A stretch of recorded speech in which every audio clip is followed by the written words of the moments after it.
మరిన్ని interesting movie updates ని brief గా చూద్దాం.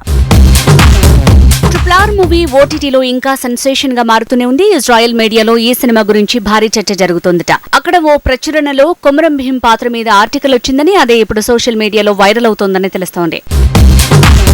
తమిళ స్టార్ విజయ్ 66వ మూవీతో తెలుగులో ఎంట్రీ ఇస్తున్నాడు. వంశీపైడిపల్లి మేకింగ్ లో తను చేస్తున్న ఈ సినిమా టైటిల్ ఈ నెల 20న ప్రకటించబోతున్నారు. వారసుడు అని తెలుగులో, వరిస్సు అని తమిళ్లో టైటిల్ ఫిక్స్ అయినట్టు తెలుస్తోంది.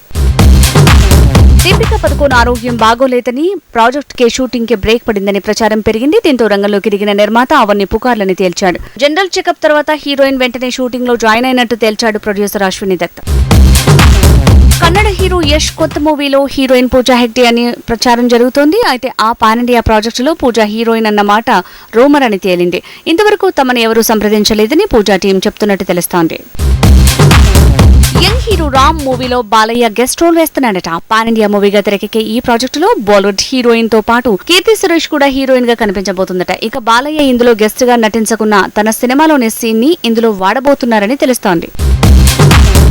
ఆది సాయి కుమార్, పాయల్ రాజ్పుత్ కాంబినేషన్ లో తెరకెక్కుతున్న మూవీ తీస్మార్ ఖాన్. కళ్యాణ్ డైరెక్షన్ లో తిరుపతి రెడ్డి నిర్మిస్తున్న ఈ మూవీ రిలీజ్ కి రెడీ అయింది. ఫిల్మ్ టీమ్ టీజర్ ని లాంచ్ చేస్తుంది. కామెడీ జానర్ లో తెరకెక్కుతున్న movie first day first show. Sreeja నిర్మిస్తున్న ఈ సినిమా రిలీజ్ కి రెడీ అయింది. ఫిల్మ్ టీమ్ మజా అంటూ సాగే సాంగ్ ని లాంచ్ చేసింది. గోదావరి బ్యాక్ డ్రాప్ తో తెరకెక్కుతున్న మూవీ శశివదని. మోహన్ ఉబన తీస్తున్న ఈ మూవీతో రక్షిత్ అట్లూరి తన అదృష్టం పరీక్షించుకోబోతున్నాడు. ఇక ఫిల్మ్ టీమ్ ఫస్ట్ లుక్ ని లాంచ్ చేసింది.